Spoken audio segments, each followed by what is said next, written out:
আজকের বিষয়বস্তু হলো দশা ঘনাইছে।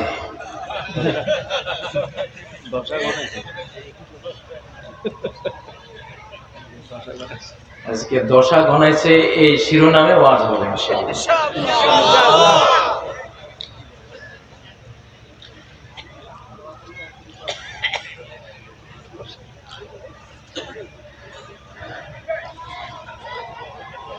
পাঁচই আগস্ট বাংলাদেশের অতীত সকল রাজনৈতিক ধারা মুছে দেওয়া হয়েছে। ওগুলি আর চলবে না, ওগুলো রহিত হয়ে গেছে।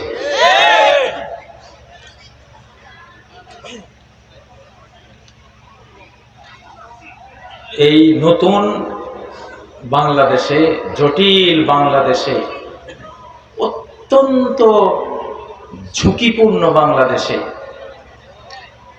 উত্তাল তরঙ্গ, টর্নেডো, বৈশাখী ঝড়ের, সাইক্লোনের বাংলাদেশে জাহাজ চালাবার নাবিক খুব হাতে গোনা কয়টা লোক আছে। তাদের পিছনে গোটা জাতি ছুটবে ইনশাআল্লাহ। আমার কথাগুলি কোনো কল্পিত কল্পনা নয়, হেয়ালি নয়। وذكرهم بأيام الله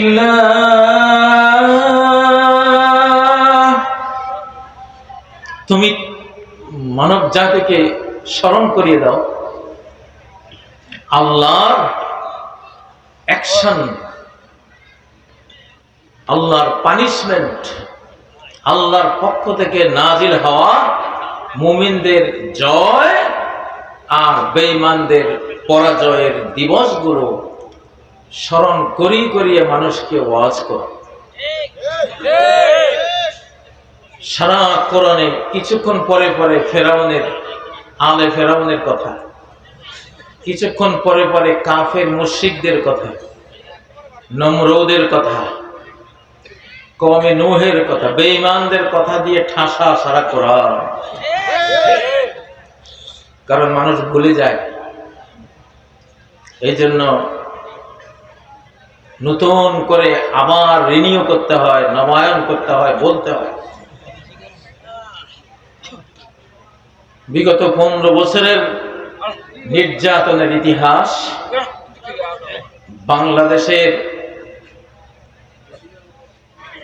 বাংলাদেশের উপরে চেপে বসা ভারতীয় সরকারের ইতিহাস। ওটা কি সরকার ছিল? ভারতীয় সরকার। এটা কোনো বাংলাদেশের সরকার না। এখনো প্রত্যেক দলে থাকা ঘাপটি মারা দালালরা আবার ভারতীয় সরকার বসাবার ষড়যন্ত্র করছে। এর প্রথম আক্রমণটা আবার আমার উপরে হয়েছে, আমার স্কুলে। আমি জানতাম যেটা উপরে স্কুল, ভেতরে গোটা বাংলাদেশকে টার্গেট করা হয়েছে। কারণ আমরা আধ্যাত্মিক জগতের সৈনিক, আমাদেরকে ইবলিস খুব ভালো করে জানে, শয়তান খুব ভালো করে জানে। তো জিন শয়তান, মানুষ শয়তান ঐক্যবদ্ধ হয়ে আগে আধ্যাত্মিক মানুষগুলোর উপরে অ্যাটাক করে। আমার স্কুলে যে আক্রমণ আমি খেয়েছি, ওটা উপরে স্কুল, ভেতরে আওয়ামী লীগ। ওটা উপরে স্কুল, ভেতরে গুজরাট। ওটা উপরে মাফিয়া, ভেতরে মোদি। ক্লিয়ার বলছি, ক্লিয়ার। বুঝতে হবে বাংলাদেশের মানুষ, না বুঝলে ওই যে দশা ঘনাইছে আজকে বিষয়বস্তু।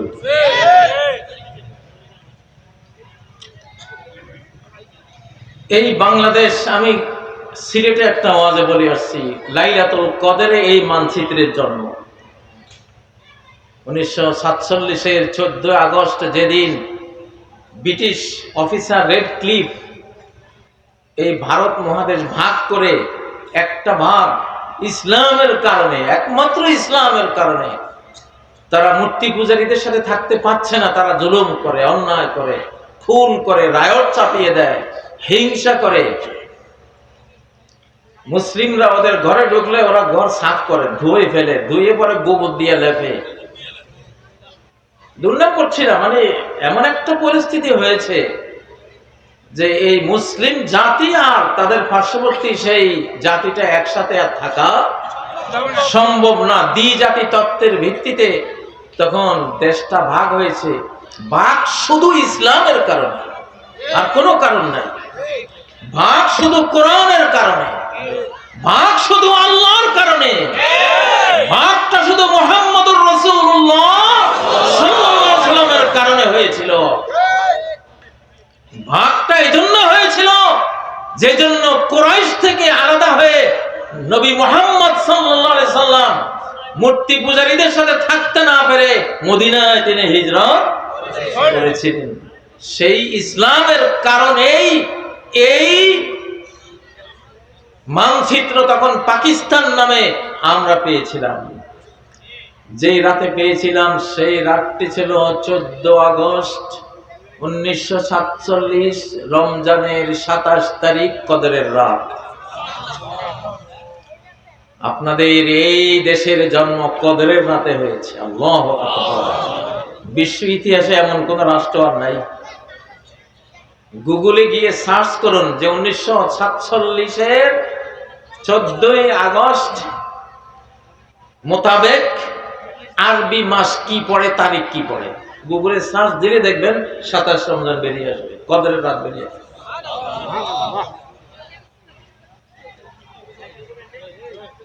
এই জন্য আল্লাহর অত্যন্ত প্রিয় একটি দেশ এই বাংলাদেশ। কদরের রাতে আকাশ থেকে কি এসেছিল? কোরআন এসেছিল। ইন্না আনজালনাহু ফি লাইলাতিল কদর। আমি এই কোরআনকে নাজিল করেছি মহিমান্বিত, অত্যন্ত গোটা রজনীটা সম্মানে ভরা, মর্যাদায় পরিপূর্ণ তেমন একটি রজনীতে এই সম্মানিত কোরআন নাজিল করেছি। আল্লাহ, সেই সম্মানিত রাতে এই পৃথিবীতে আখিরি জামানায় কোন দেশে এই কোরআনটা আবার আসবে, সেই রাতে যেমন কোরআন দিয়েছেন সেই রাতে একটা দেশও আল্লাহ দিয়েছে। এই জন্য এই দেশে কোরআন দিয়ে যারা শাসন করেনি, কেউ কারো মৃত্যু শেষ পরিণতি ভালো হয়নি। আল্লাহর সাথে বিশ্বাসঘাতকতা করার কারণে আইয়ুব থেকে হাসিনা পর্যন্ত সবগুলি আস্থা করে নিক্ষিপ্ত হয়েছে। কারো পরিণতি আমি বলতে চাই না পরিণতি ভালো হয়েছে, কারো হয় নাই। এতকাল পরিণতি খারাপ ছিল শাসকদের, এইবার পরিণতি খারাপ আসতেছে জনগণের। এবার জনগণ শাসন ক্ষমতার মালিক। এই জনগণ যদি এবার কোরআন ছাড়া একটা ভোট যদি অন্য বক্সে দাও, তাহলে এই কোরআনের লানত তোমার উপরে পড়বে, তোমার উপরে আসবে।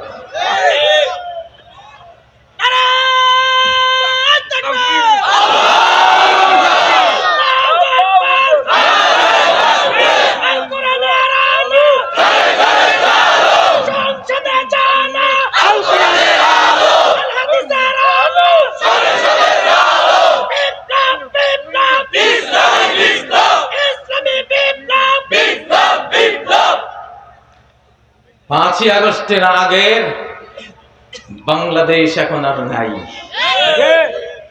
এখন রাজনীতি হবে নতুন, দেশ হবে নতুন, সংবিধান হবে নতুন, চির নতুন।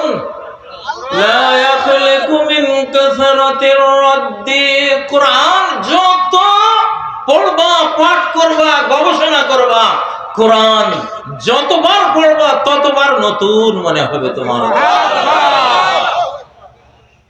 প্রতিদিন ভোরে নতুন হয়ে কোরআন আসে, আল্লাহ, নতুন ব্যাখ্যা আসে, নতুন তাফসীর আসে, আল্লাহ। কানাছান এইবারের ভোট, এই মাহফিলে সারা বাংলাদেশের মানুষ দেখতে পাচ্ছে আমাদেরকে, একটা ভোটও আমরা কোরআন ছাড়া কাউকে দেব না।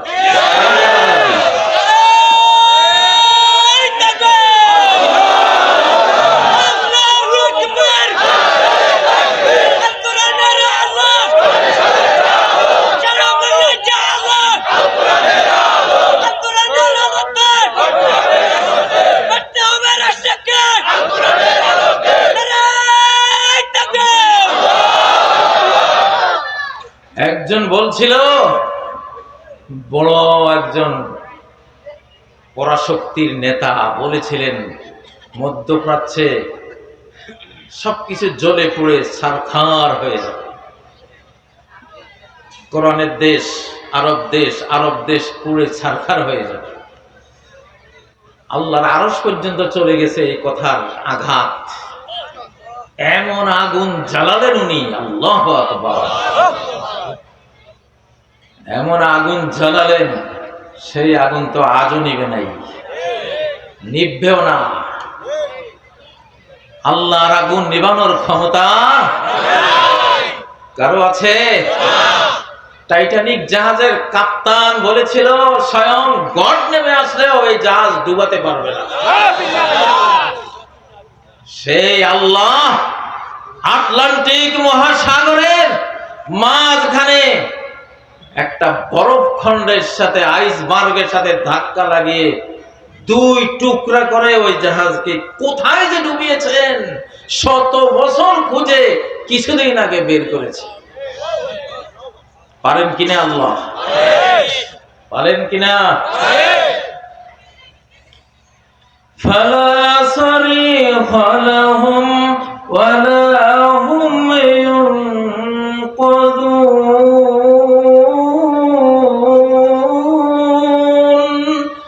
যখন ধরা হবে চিৎকার দেবে, কেউ শুনবে না। টাইটানিক থেকে কত কামান দাগানো হয়েছিল, কে আছো ভাই বাঁচাও, কোনো আওয়াজ আসে নাই, আর কেউ উদ্ধার করতে পারে নাই। ও ভাইয়েরা, বাংলাদেশে কিছু দালাল নেতা, ঘৃণা লাগে এদের চেহারা দেখলে, বুদ্ধ ফেটে যায় এদের কথা শুনলে। এরা 5ই আগস্ট থেকে কোনো শিক্ষা নেয় নাই। ভারত মূর্তি পূজার দেশ, এই জন্য তারা আমাদেরকে ঘৃণা করে। মুখে শেখ ফরিদ, বগলে ইট, মুখে শেখ ফরিদ, বগলে ইট। আমরা তো ওরকম না, আমরা মুখে যা, বগলেও তা। আমরা কখনো এরকম না। সর্প হইয়া দংশন করো, ওজা হইয়া যারা, ওরাই জঙ্গি বানায় নাটক, জঙ্গি বানাবার নাটক করে আবার ধরতে আসে জঙ্গি দমনকারী হয়ে। ওরাই জঙ্গি, ওরাই জঙ্গি দমনকারী, সবই নাটক, ফেক, মিথ্যা, ফেব্রিকেটেড।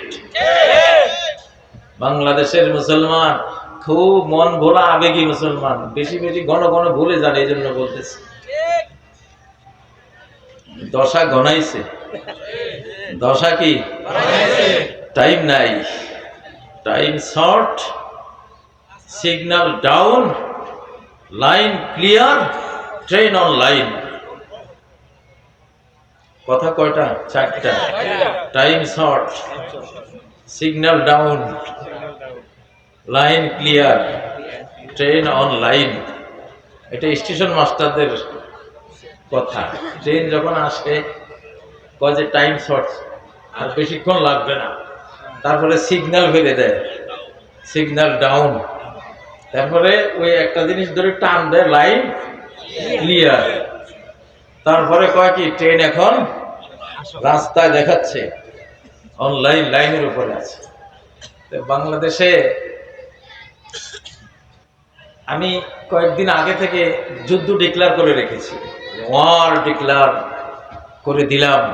এই দেশের সকল ইমামরা অ্যালার্ট, হাই অ্যালার্ট, খতিবরা হাই অ্যালার্ট, সব ধর্মপ্রাণ মুসলিম, মুসলিম আর নারী পুরুষ সবাই প্রস্তুত ইনশাআল্লাহ। যদি জনগণ এবার ভুল করেন তাহলে কয়েক কোটি হারিয়ে যাবেন, লাখ না। আবু হুরায়রার গোপন ব্যাগ এবং অনেক অতীতকালে লেখা নুআইম ইবনে হাম্মাদের কিতাবুল ফিতান, মুহাদ্দিসিনদের শত শত হাদিস ঘেটে যেটা সামারি, যেটা সার কথা, ওটা আপনাদেরকে বললাম। এইবার কারণ দেশে এখন সরকার আছে জনগণের সরকার, ঠিক নাকি? আপনাদের সরকার, আপনাদের এখন দায়িত্ব এই দেশকে কোরআনের দিকে নেওয়া। কোন দিকে নেওয়া? আরে কোরআন এমন এক সংবিধান, যে সংবিধানের মালিক বলতেছে লা আকালু মিন ফাওকিহিম ওয়া মিন তাহতি আরজুলিহিম। যদি আমার সংবিধান তারা কায়েম করে, পার্লামেন্টে তুলে দেয়, নিজেরা এই সংবিধানের ছলে আকাশের সকল দুয়ার খুলে দেব, কত খাইতে চায় তারা খেতে থাকবে।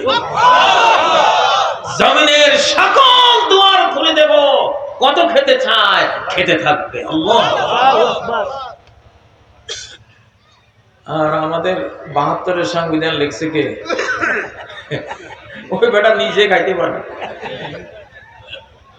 ঠিক না? ঠিক। এইসব ফকিন্নির ভূতের সংবিধান, এগুলি এখন আস্থা করে নিক্ষেপ করে শেষ করে দিতে হবে, ঠিক না? এই ৭২ সংবিধান দিয়েই তো আমাদেরকে ধ্বংস করে দিয়েছে, দেশটারে দাসদাসী বানিয়ে দিয়েছে, কলোনি বানিয়ে দিয়েছে, ঠিক না কি? ইসলামী শিক্ষা, মুসলমান জাতের শিক্ষা নাস্তা নাবুদ করে দিয়েছে, গোটা বাংলাদেশকে মূর্তির দেশ বানিয়ে দিয়েছে। যেখানে যান, শহরে নগরে যেখানে যান, মূর্তি। আরে বাবা, এটা কি মূর্তির দেশ? না, মসজিদের দেশ।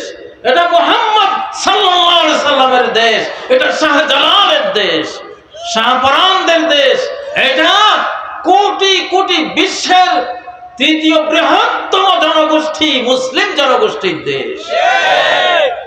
এখানে এত মূর্তি কি উদ্দেশ্যে? এই উদ্দেশ্যে যে তারা দেশটা দখল করে নিয়েছিল। দখলের চিহ্ন কি? এই দেখো, আমাদের দেশ না হলে এত মূর্তি কেন? নিশ্চয় এটা আমাদেরই দেশের জন্য এত মূর্তি, বুঝেছেন না? দখলের সিম্বল, দখলের আলামত। স্যাঙ্গামুড়া চিনেন? এই তো, এগুলি মূর্তি না, স্যাঙ্গামুড়া। জমিনের আইরে স্যাঙ্গামুড়া দেয় একটা চিহ্ন হিসেবে, যে এখান থেকে এই পর্যন্ত আমার। ওনারা ওই দেশ থেকে এই দেশ আসি স্যাঙ্গামুড়া দিছে। স্যাঙ্গামুড়া এগুলি সব সাবখান করে ধূলিসাৎ করে দিতে হবে। এই তাওহীদের দেশে কোন নাপাক মূর্তি আমরা রাখবো না ইনশাআল্লাহ। হ্যাঁ, হিন্দুরা তাদের মন্দির তারা থাকবে, তাদের এলাকায় থাকবে। মুসলমানের মাথার উপরে এসে মূর্তি এইভাবে বসাবে, আমরা নমো নমো করবো, এটা হতে দেওয়া। আমরা হিন্দুর বিরুদ্ধে বলছি না। তারা তাদের মন্দিরে তারা মূর্তি পূজা করে, করুক। আখেরাতে তারা এটার বিচারে কি হয় সেটা তারা দেখবে, নাকি? তাদের মন্দির নিয়ে আমাদের কোনো কথা নেই। আমরা তাদের মন্দির রক্ষা করব, কারণ তোমাদেরকে আল্লাহর উপরে ছেড়ে দিয়েছি। আখেরাতে গিয়ে তোমাদের মাহবুদরা যদি পারে আল্লাহ থেকে তোমাদেরকে বাঁচাইতে, নাকি তোমরা বান্দার মাহবুদ শুদ্ধা জাহান্নামে পড়বা, এখন সেটা সেদিন বিচার হবে, ঠিক না? ওটা নিয়ে দুনিয়াতে আমরা বিচার করব না। তোমাদের বিরুদ্ধে আমাদের কোনো অ্যাকশনও নাই, যার যার ধর্ম পালন করার সুযোগ। লাকুম দীনুকুম ওয়ালিয়া দীন। তোমার দিন তোমার আমার দিন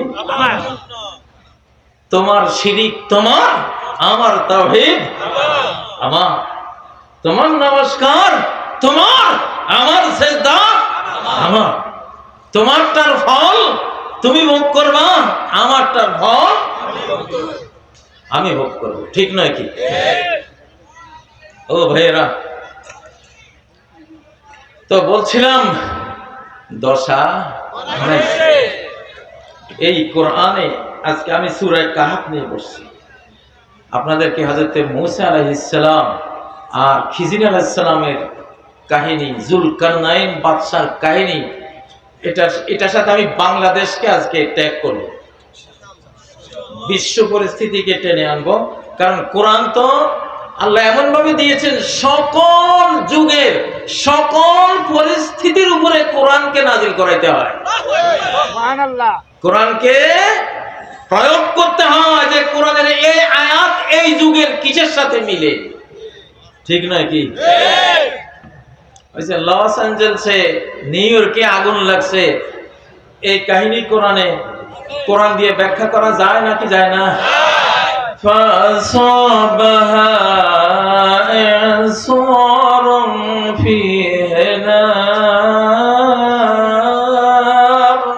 এমন এক টর্নেডো, ঘূর্ণিবায়ু, অগ্নিবায়ু, বায়ু বাতাস যখন প্রচন্ড গতিতে ঘুরে তখন আগুন হয়ে যায়।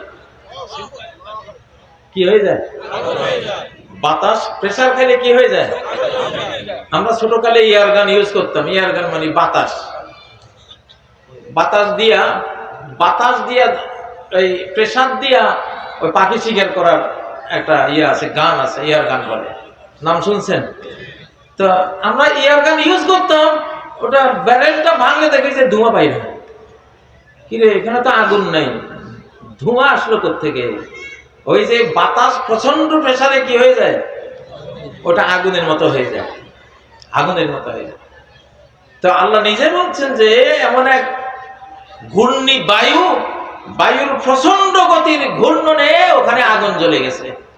সেই আগুন বনাঞ্চলে পড়েছে, গোটা বনে আগুন ধরে গেছে। কোরআনে আছে না নাই? কোরআন দিয়ে সব ব্যাখ্যা করা যায়। একটা পানি আছে পৃথিবীতে, এটার নাম আবে হায়াত। কি পানি? জীবন, জীবন, জীবন নীর বা মৃত সঞ্জীবনী পানি, মৃতকে জীবিত করে যে পানি, এটাকে বলে আবে হায়াত। সহিহ বুখারীতে এটার নাম আসছে মাউল হায়াত, মাউল হায়াত, জীবন দানকারী পানি। হযরতে মূসা আলাইহিস সালাম একটা মাছ ভুনা করে রওনা দিয়েছিলেন, ভুনা মাছ, ফ্রাই করা মাছ। ওইটা একটা পাহাড়ের কিনারে রেখে ঘুমিয়ে পড়েছিলেন মূসা আলাইহিস সালাম। ওনার ছাত্র ইউসা ইবনে নূন আলাইহিস সালাম, উনি ওই মাছটা হাতে রেখেছিলেন। তো উনিও একটু ঘুমের ঝাঁকুনি ছিল, উনি ব্যাগটা রেখে বসে আছেন। কলকল ধ্বনি তুলে পানি পড়তেছে। সেই পানি যে জীবন ঝর্ণার পানি, মাউল হায়াত, এটা তো ওনারা জানতেন না। ওই পানির একটু ছিটা লাগছে মাছের গায়ে। ভুনা মাছ, ভাজি করা মাছ, মরা না জিন্দা? মরা মাছটা তো ভাজি করলে মাছের জীবন থাকে। গলা কেটে, কল্লা কেটে আপনি ভাজি করলেন, ফ্রাই করলেন, জীবন আছে? জীবন তো নাই। ওটা খাবেন, খাওয়ার জন্য নিয়েছে উনি। ওই আবে হায়াতের কয়েকটা ছিটা মাছের গায়ে লাগছে, মাছ জিন্দা হয়ে লাফ দিয়ে সাগরে পড়ছে। আল্লাহ আল্লাহু আকবার। এটা কোরআনের মধ্যে সূরা আল কাহফের 61 নম্বর আয়াতে, ফাত্তাখাযা সাবিলাহু ফিল বাহরি সারাবা, সে সাগরে যখন পড়লো বিশাল সুড়ঙ্গ তৈরি করে সামনের দিকে চলে গেল। এটা শেষ মাথায় খিজির আলাইহিস সালাম সাগরের নিচে বসে আছে। মাছের লগে আলিম উলামার অনেক সম্পর্ক, মাছের লগে আলিম উলামার সম্পর্ক। মাছের পেটে একজন আলিম ওলামা নবীদের সম্পর্ক মাছের সাথে। ইউনূস আলাইহিস সালাম মাছের পেটে গিয়েছিলেন, ঠিক না? আল্লাহু আকবার। ওনার নাম হলো জুন্নুন। জুন্নুন মানে কি? মাছওয়ালা। কি ওয়ালা? মাছওয়ালা। আপনাদের এই মুরব্বীদেরকে দেখলে আমার এই রাজগঞ্জের ইতিহাস মনে হয়। আমার বাবার মুখে রাজগঞ্জের অনেক ইতিহাস শুনতাম। একটু পরে বলবো রাজগঞ্জের একটা ইতিহাস। আমার বাবা এখানে ছিলেন, সয়ানি মাদ্রাসা না কাছে, উনি এই মাদ্রাসায় ব্রিটিশ আমলে ছিলেন, হাদিস পড়াতেন। আমার বাবা মৌলানা আব্দুল গনি রাহিমাহুল্লাহ। এখানে আমার মনে হয় মুরব্বীদের মধ্যে দুই একজন ওনার ছাত্র বেঁচে আছে কিনা জানি না, ওনারা নাম শুনেছে। তো এখন হযরত খিজির আলাইহিস সালাম ওই সাগরের তলায় বসা। উনি হলেন ভাঙ্গা গড়ার নবী। কিসের নবী? ভাঙ্গা গড়ার নবী। কোনখানে আগুন লাগাইতে হবে, কোনখানে নৌকা ডুবাইতে হবে, কোনখানে কাকে মেরে ফেলতে হবে, এই সব দায়িত্ব ওনার। ভাঙ্গা গড়ার নবী। তো সেই নবীর কাহিনীতে পানি আছে, আবে হায়াত। সেই আবে হায়াতের চেয়েও আরো বড় আবে হায়াত হলো এই কোরআনে কারীম। আমান কানা মাইতান ফাআহইনা,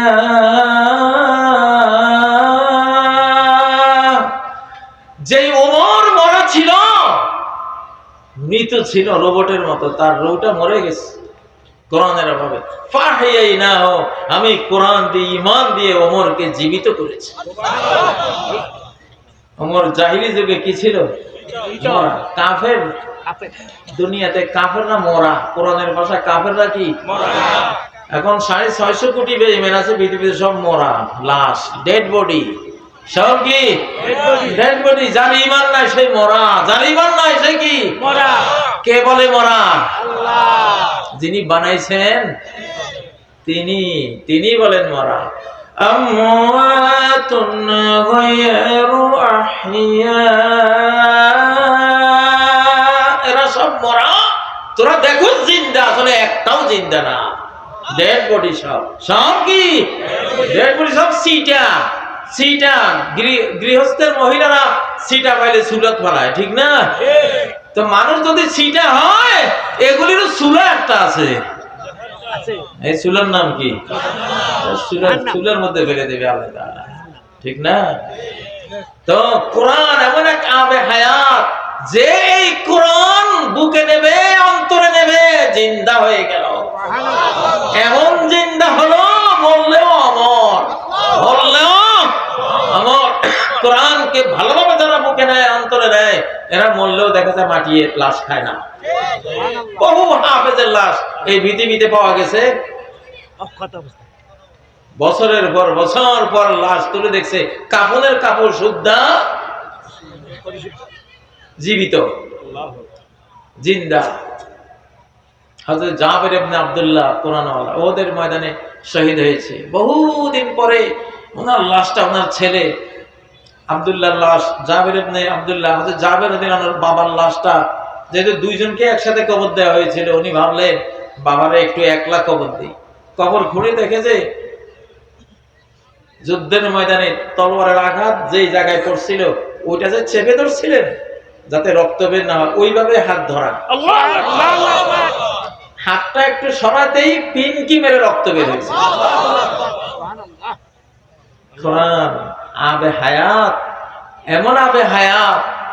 কোরআন যে নিল, সে এমন হায়াত পেল, ওইটা কবরে গেল, সে জিন্দা। আমরা তো খিজির আলাইহিস সালামের ওই আবে হায়াত পাবো না, দরকারও নেই। যেই কোরআন আল্লাহ দিয়েছেন, আল্লাহু আকবার। মাসে 3 লাখ টাকা বেতনের চাকরি করে, চেহারা দেখলে মনে হয় জীবনে কোনোদিন সুখ শান্তি কারে কয় এই লোকে চোখে দেখে নাই, ঠিক না? ফুলার এই অসুখ, মেয়ের এই অসুখ, নিজের এই রোগ, বউয়ের এই রোগ, 3 লাখ টাকা বেতন পায়, আরো 1.5 লাখ টাকা ঋণ। আর কোরআনের মুক্তবের ওস্তাদ 3000, 2500 ৩,৫০০ টাকা বেতন পায়, চেহারা দেখলে মনে হয় জমিদারের পোলা, ঠিক না? বাচ্চা কাচ্চা দেখলে মনে হয় একটা হরিণের বাচ্চা। ইতিহাস খুঁজলে দেখা যায় হুজুরে একবার না দুইবার হজ করে আসছে, সামনের বছরও নিয়ত করছে। আল্লাহু আকবার। গরুর বাচ্চা একটা হয়, প্রতিদিন জবাই হয়, কোরবানিতে গণ জবাই হয়, তারপরে গরুর অভাব নাই। আর কুকুরের বাচ্চা 60টা হয়, এবারে কুকুর কয়টা আছে কেউ খায় না। গরুর মতন জবাই হইলে আমার মনে হয় 1 বছরে কুকুরের জাত বংশ নিপাত হয়ে যাচ্ছে, ঠিক না? হারাম জিনিসে কি নাই, বারাকা নাই। এটা একটা এক্সাম্পল, এক বুঝের জন্য বলেছি। তো কোরআন এমন একটা আবে হায়াত। বাংলাদেশ লাইলাতুল কদরে নাযিল হয়েছে, আল্লাহু আকবার। কোরআনের মতোই লাইলাতুল কদরের দেশ এই দেশটা, আল্লাহু আকবার। মনটা আনন্দে ভরে উঠেছে, এবার ইনশাআল্লাহ কোরআন পাবো ইনশাআল্লাহ। যেই সমন্বয়ক ছাত্ররা যাদের উসিলায় ওই ফেরাউন থেকে আমরা বেঁচে গেছি, এই দেশ এখন তারা মালিক, তারা মালিক।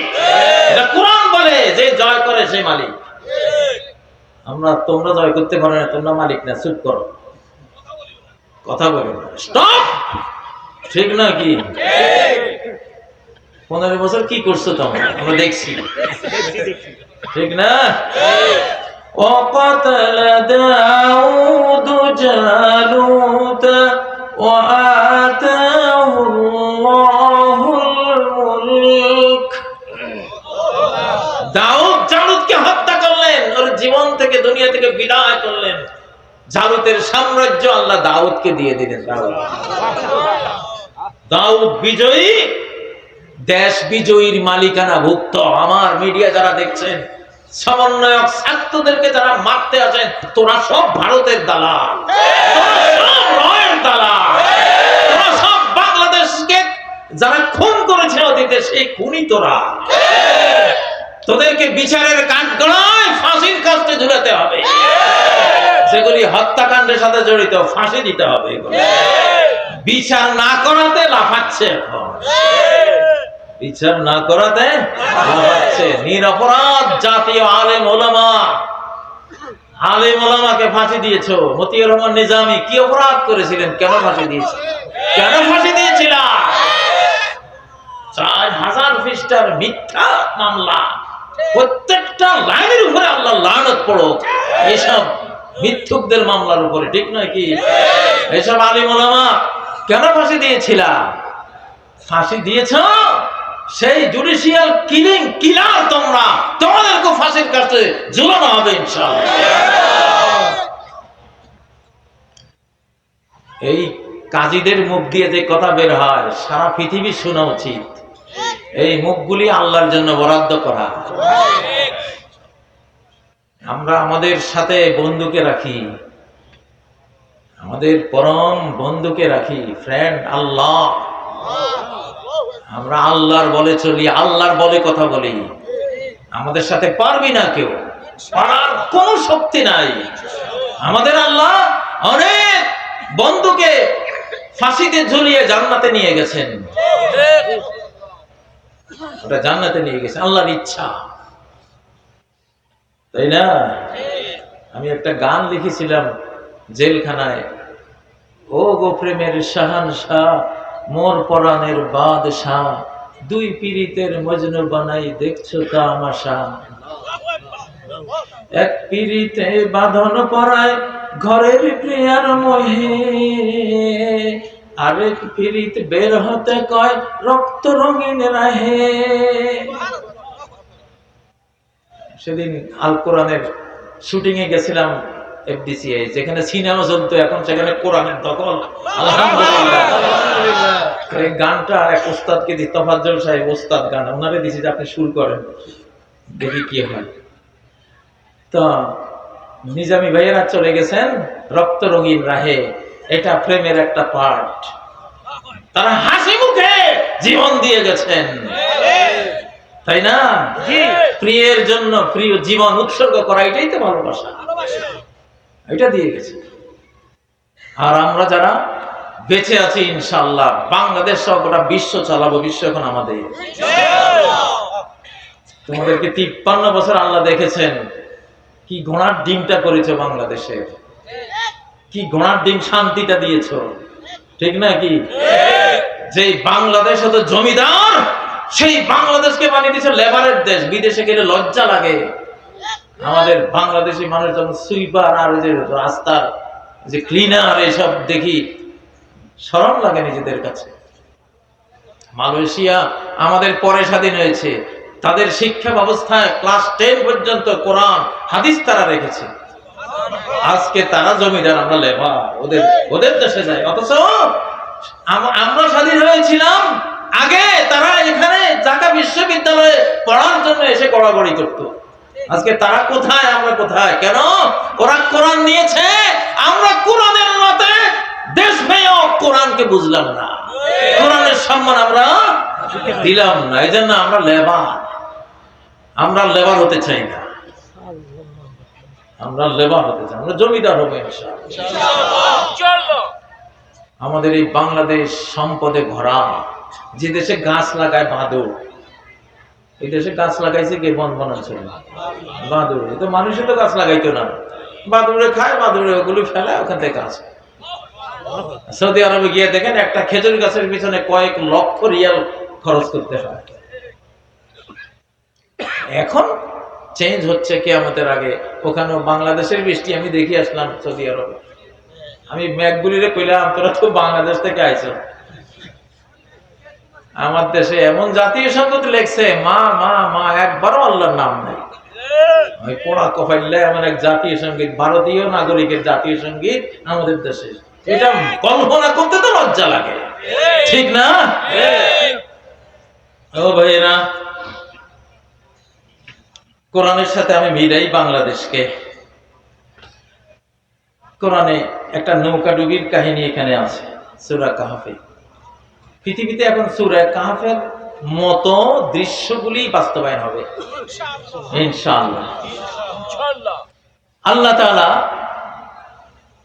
যখন দেখেন মুমিনদের এই অবস্থা রাখলে এই সমস্যা হবে, এটা রাখা যাবে না, রাখলে লাভের চেয়ে ক্ষতিটা বেশি হবে, তখন ওই জিনিসটা আল্লাহ বিদায় করে দেন। হ্যাঁ, নৌকা খিজির আলাইহিস সালাম আর মূসা আলাইহিস সালাম নৌকায় যাচ্ছে। খিজির আলাইহিস সালাম জেনে গেছেন, আল্লাহ তাকে বার্তা দিয়েছেন যে একটা জালিম বাদশা ভালো নৌকা যা আছে সব নিয়ে যাচ্ছে, তুমি এই নৌকাটাকে ভেঙে বাঁচিয়ে দাও, নৌকাটাকে ডুবিয়ে বাঁচিয়ে দাও। আল্লাহ, আমাদের স্বাধীনতা সূর্য ডুবে গিয়েছিল 1757 সালে নবাব সিরাজের হত্যাকাণ্ডের মাধ্যমে। আল্লাহ আমাদেরকে ডুবাই দিছে। কি করেছেন? ডুবাই দিছে। কারণ রাজত্ব চালাবার মতো সেই অ্যাবিলিটি, যোগ্যতা, বিশ্বস্ততা আমাদের ছিল না। এই দেশের মির্জাফররাই দেশ বিক্রি করে দিয়েছিল, ঠিক না?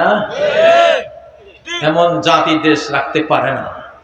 আল্লাহ ডুবিয়ে দিয়ে অন্তত ঈমানটা বাঁচিয়ে দিয়েছে, ডুবিয়ে দিয়ে ঈমানটা, যে তোরা নামাজ কালাম পড়, আল্লাহ বিল্লাহ কর, জিকির আজকার কর। আকরির গোদা ছিলেন, আকরির গোদা, আকরির গোদা যখন শুকনা মৌসুম আসে, ও লতা পাতা সব ফেলে দেখো। এখন ভাই লতা পাতা খাওয়াইতে পারতাম না, লতার পিছনে পাতার পিছনে যে পানিটা যাবে সেই পানিটা আমার মাটিতে নাই, আমি কোনো মতে গোদাটা খালি বাঁচি থাকি। তখন আকরির গোদা নিজে বেঁচে থাকে। যে আষাঢ় মাস আসে, বৃষ্টি পড়ে আস্তে করে আস্তে করে, যে এখন আমার পাওয়ার আসতেছে, এখন সে লতা উপরে ছেড়ে দেয়, পাতা ছেড়ে দেয়, কিছুদিন পরে বড় বড় আকরি ধরে, ঠিক না? তো আল্লাহ তাআলা যে 1757 সালে আমাদের স্বাধীনতা সূর্য ডুবিয়ে দিয়েছিলেন, আর আকরির গোদার মতো ভেতরে শুধু লা ইলাহা ইল্লাল্লাহ বুকে নিয়ে বাঁচিয়ে রেখেছিলেন। আল্লাহ জানতেন এক সময় পরিবেশ আসবে, তোরা জেগে উঠবি। আল্লাহু আকবার, লিল্লাহি তাকবীর, লিল্লাহি তাকবীর।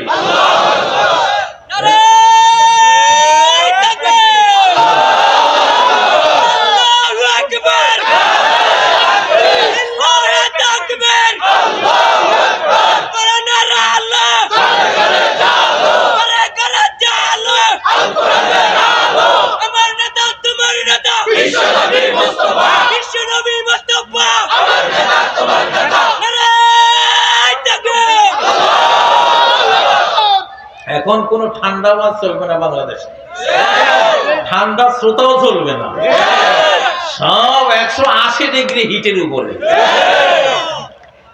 ঠান্ডা হয়ে গেলে মারা পড়বা। আমি সব বক্তাদেরকে আবদার জানাচ্ছি, কোন ঠান্ডা ওয়াজ করবে না। আলহামদুলিল্লাহ বক্তারা গরম ওয়াজ করে এখন, তাই না?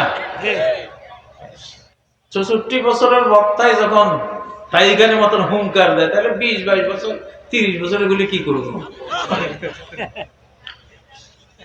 মুসা আলাইহিস সালামের কথা ইজাহুল বুখারী কিতাবে লিখছে যে মাঝে মধ্যে উনি এমন হিটের বক্তৃতা দিতেন, টুপিতে আগুন লাগিয়ে যেত। জালালে নবুয়ত, নবুয়তের জালাল। আল্লাহু আকবার। এখন অধঃপতিত জাতির নেতা হইতে হয় সিরিয়াস গরম, এমন হিট দিবে, একজনের হিটে 18 কোটি মানুষের অন্তরে আগুন জ্বলিয়ে উঠবে। দেশটা তাকবীর ওরকম করে দাও।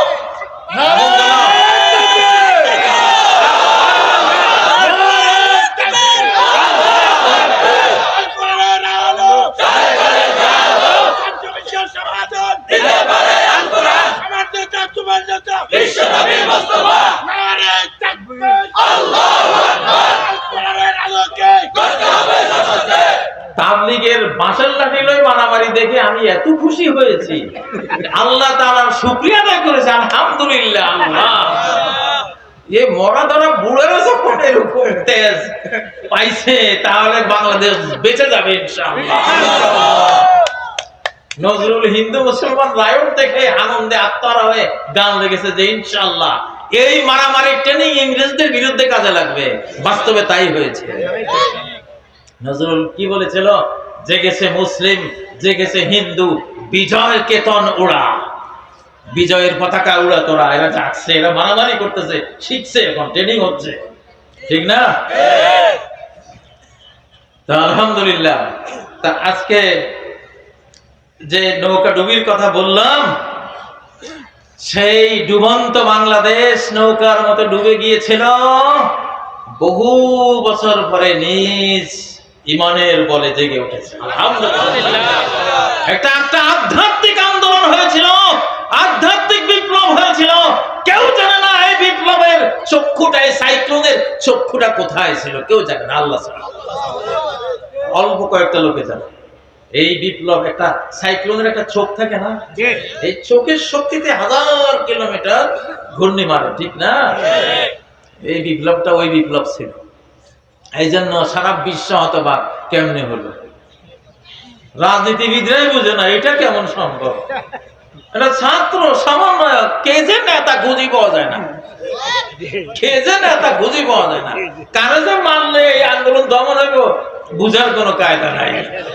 এইভাবে চলবে ইনশাআল্লাহ। আল্লাহ জানতেই দেবে না কোত্থেকে কি হবে, আল্লাহ জানতে দেবে না, কারণ এটার পরিচালক কে? ডাইরেক্ট আল্লাহ। আমি যে বললাম যে 5ই আগস্টের আগে রাজনীতি শেষ, তখন হয়ে গেছে। আল্লাহর আকাশের মার যখন আসে, তার অতীত মুছে দেন আল্লাহ। নতুন করে সবাই ভাবুন, কাবা যখন আল্লাহর মায়ের এসেছিল আব্রাহার বাহিনীর উপরে, কাবার ইতিহাস চেঞ্জ।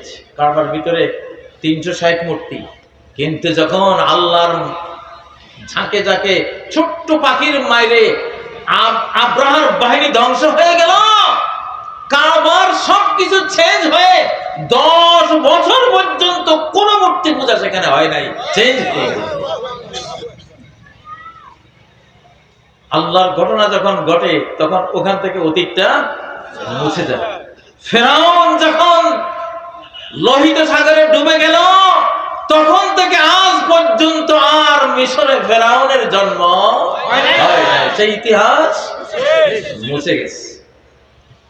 فَالْيَوْمَ نُنَجِّيكَ بِبَدَنِكَ لِتَكُونَ لِمَنْ خَلْفَكَ آيَةً।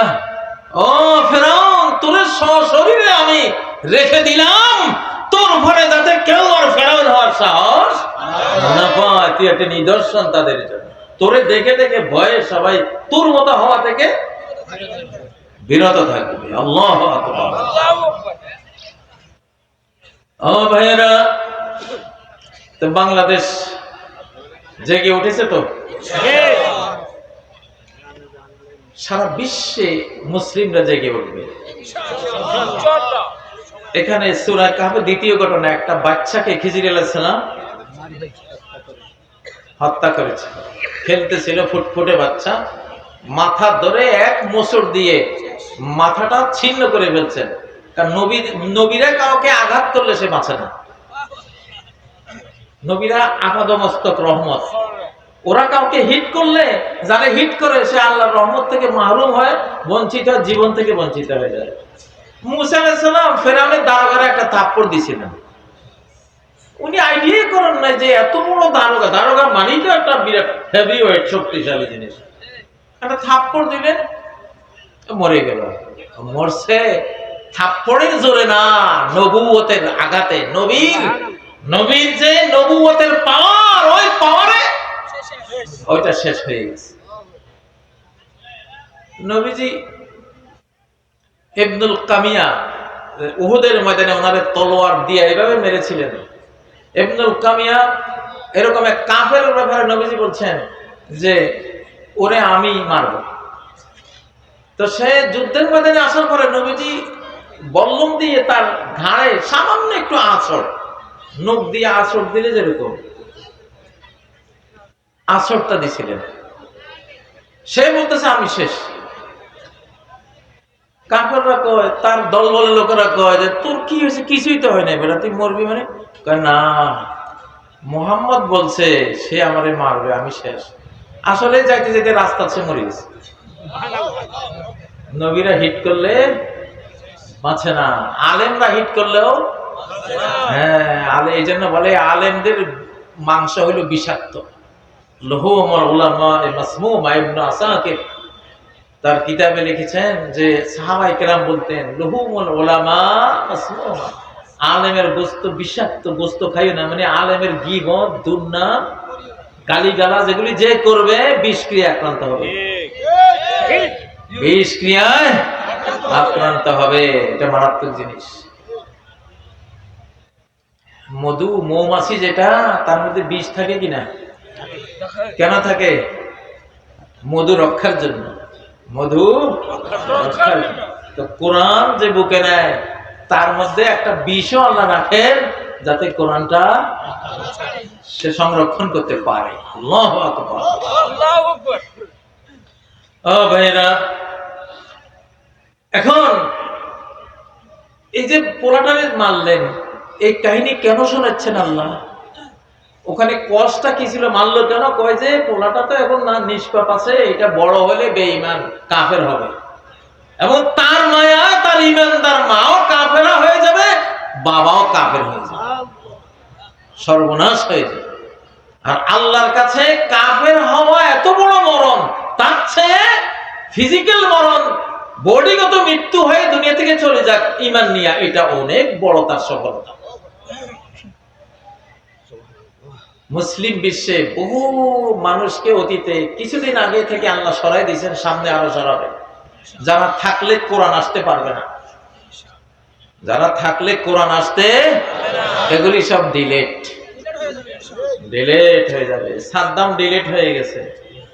সাদ্দাম থাকলে ইরাকে এখন যে মুজাহিদরা, তাকবীর, ইসলামের মুজাহিদরা যে ফিলিস্তিনের পক্ষে লড়াই করে, এরা থাকতে পারতো না। বুঝেন না? হুসনি মুবারক ছিল মিশরে, আল্লাহ বিদায় করে দিছে।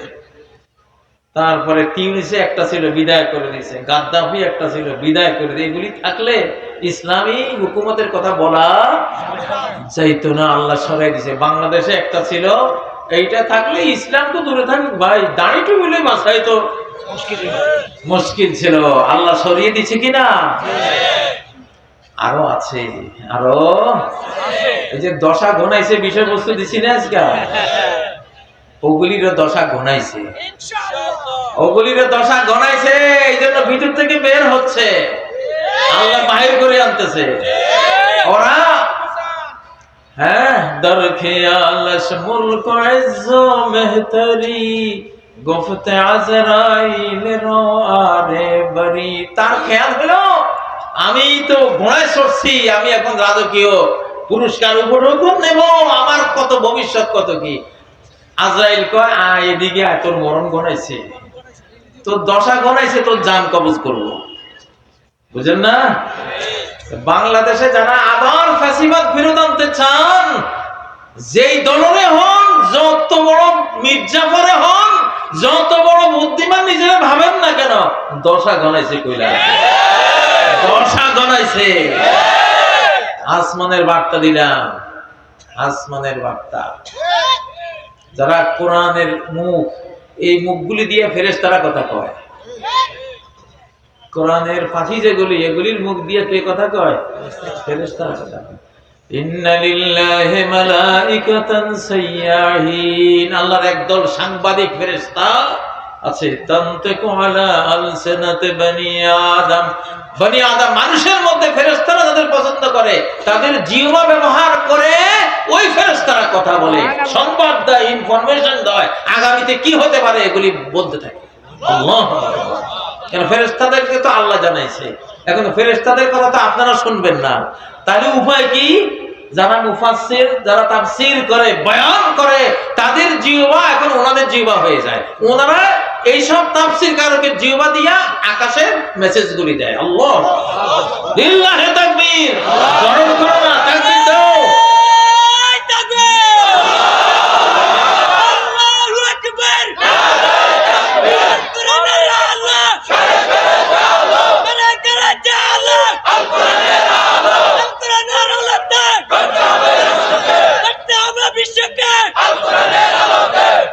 ভয়ঙ্কর একটা মেসেজ দিচ্ছি, দাও তাকবীরটা দাও।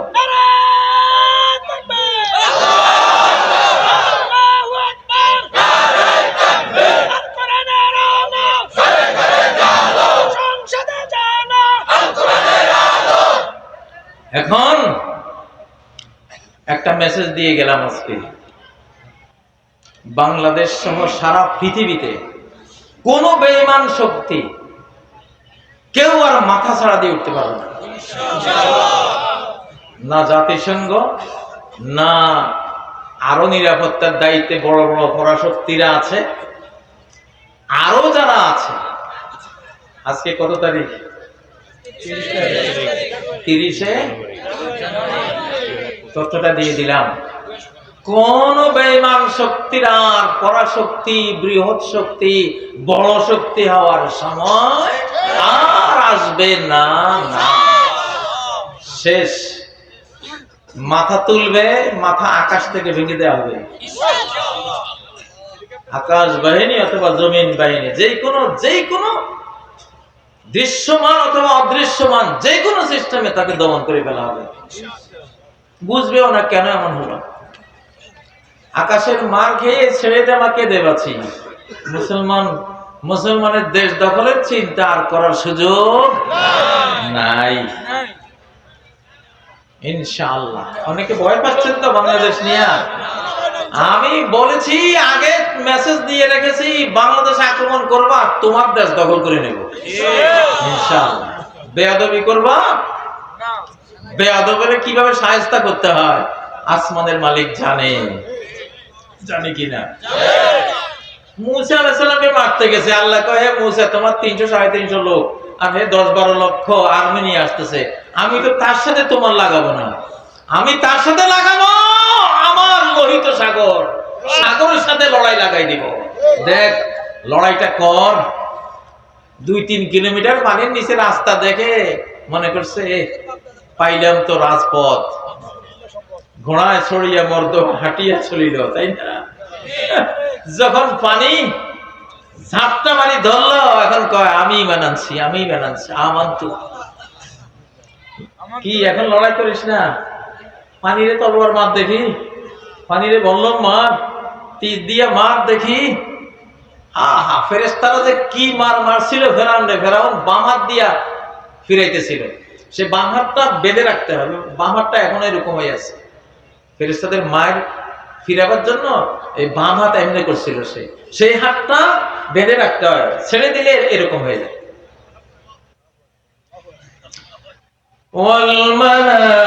والملائكة يضربون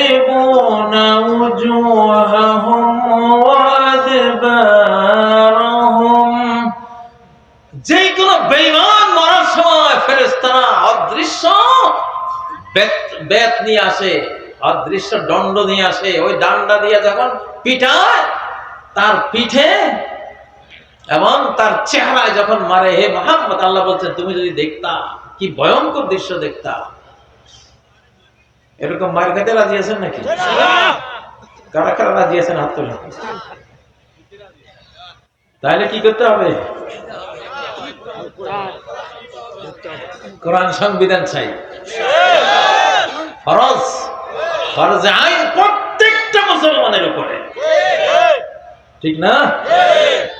এটাই বাঁচার উপায়, খাওয়ার উপায়, নিরাপত্তার উপায়, বাংলাদেশের উন্নয়নের উপায়, বিশ্বের দরবারে শ্রেষ্ঠ দেশ হিসেবে মাথা উঁচু করে দাঁড়াবার উপায়। এটা ফোলা যেটা নর্মাল স্কুলেও পারে না, ইংলিশ মিডিয়ামে তো পারেই না, নর্মাল স্কুলেও পারে না, জিলা স্কুলে দিচ্ছি তাও পারে না। তো মা বাবা পরামর্শ করে, আচ্ছা কি করবি?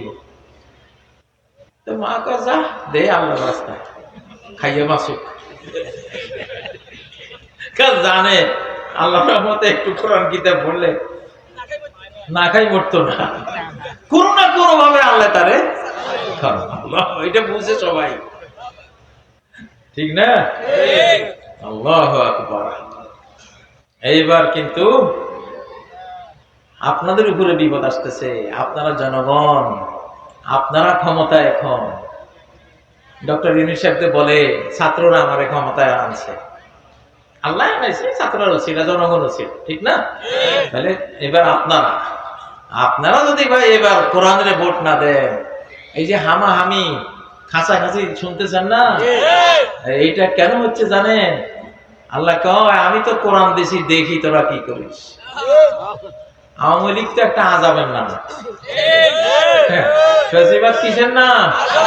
আযাব, আগে কোন আযাব, সেই আযাব আবার আইব যদি এই কোরআন তোরা না দেস, কারণ তোরা মানুষ হইতি না। তখন আমি এবার এত বড় ক্ষমতা দিলাম, তোরা শান্তিতে ঘুমাস, তোদের এখন পুলিশ ছাড়া দেশ চলে। এই দেশ তো পুলিশ ছাড়াই 2-3 মাস চলছে।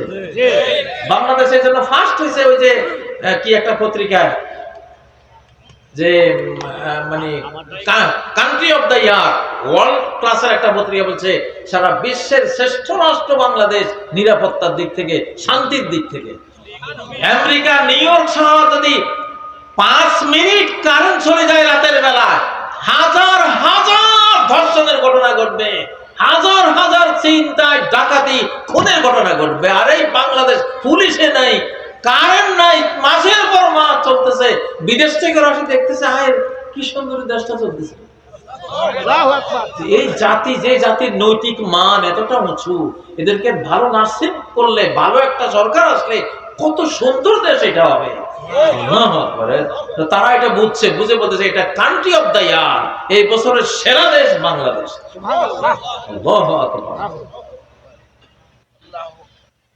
আচ্ছা যাই হোক, তো আল্লাহ মারবেন কেন? যাতে আপনারা ঈমান নিয়ে চলে যেতে পারেন। কারণ কোরআন অস্বীকার করে বেঈমান হয়ে জাহান্নামে যাবেন, এটা আল্লাহ সহ্য করবে না। অতএব আল্লাহ মেরে দেবে যদি কোরআনকে ভোট না দেন। কোরআন ভোট দিয়ে বাঁচার ব্যবস্থা করেন। কারা কারা বাঁচতে চান?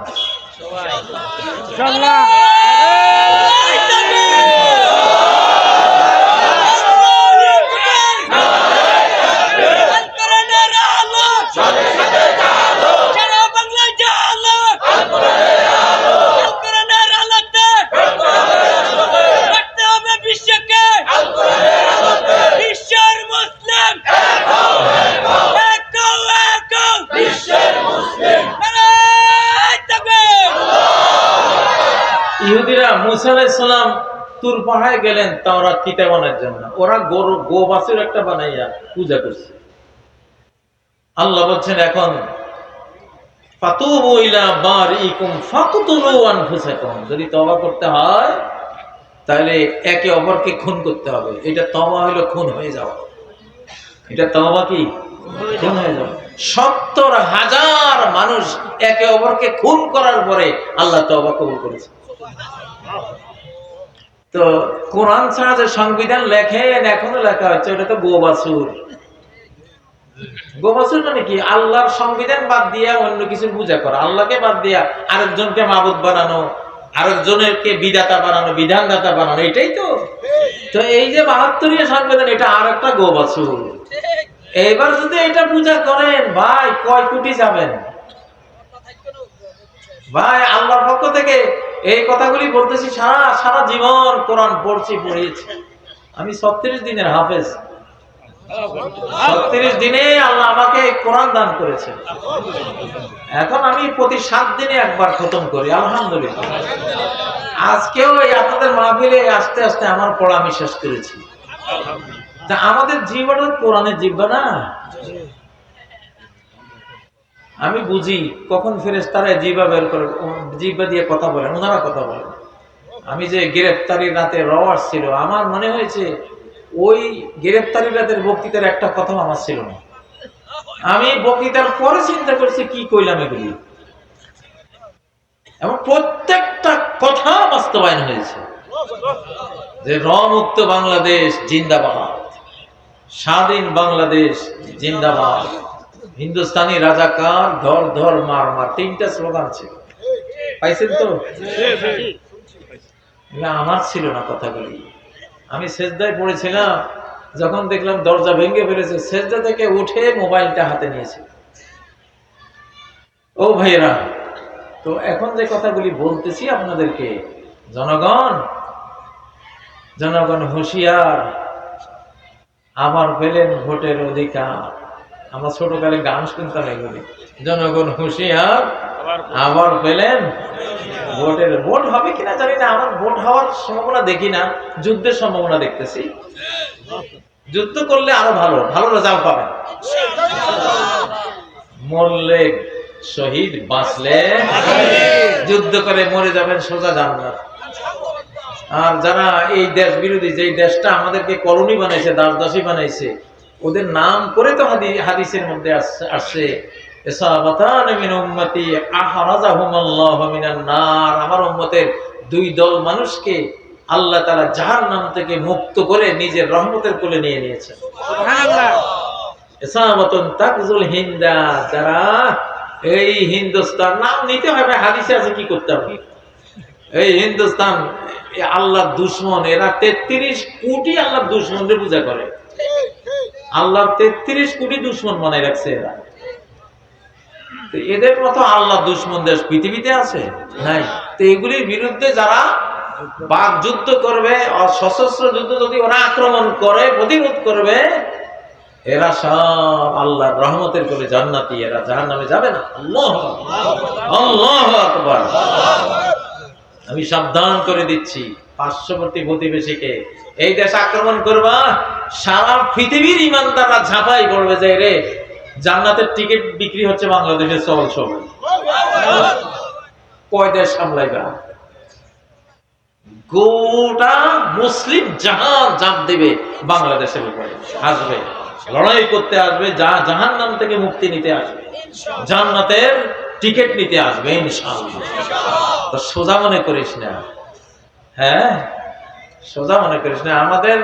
আমাদের মানচিত্রের বেল্ট কত? 4,17,05,700 কিলোমিটার। আমাদের 4 কোটি, তবু আছে 35 লাখ, আর আমাদের আছে কত? 4 কোটি। মুসলিম জাহানের বর্গ কিলোমিটার কত? 4,17,00,000 প্লাস। আল্লাহ, তোরা আমাকে ছোট মনে করিস না। হাতির লেজ ধরে টান দিবি তো গোটা হাতিটা যখন পড়বো গায়ের উপরে, মজাটা তখন বুঝবি। ঠিক না কথা? হেরা 24 ঘন্টা আমাদের বিরুদ্ধে বলে, আমরা যদি 2-4 ঘন্টা বলি অপরাধ হইব? ওদের মিডিয়াগুলি শুনলে, রিপাবলিক টিভি আরো হায় হায় রে কি যে বলে। আমার একদিন ফোন দিছিল, হুজুর আপনার লগে একটা ইন্টারভিউ আছে। আমি তো বলছি শয়তান, তুই আমারে নিয়ে আমারে একটা কথা বলতে দিবি না, বড় করে নিজে কবি, হেরবার কবে কাজী সাহেব হেরে গেছে। অত বোকা তো না, আমি কথাই কই নেই।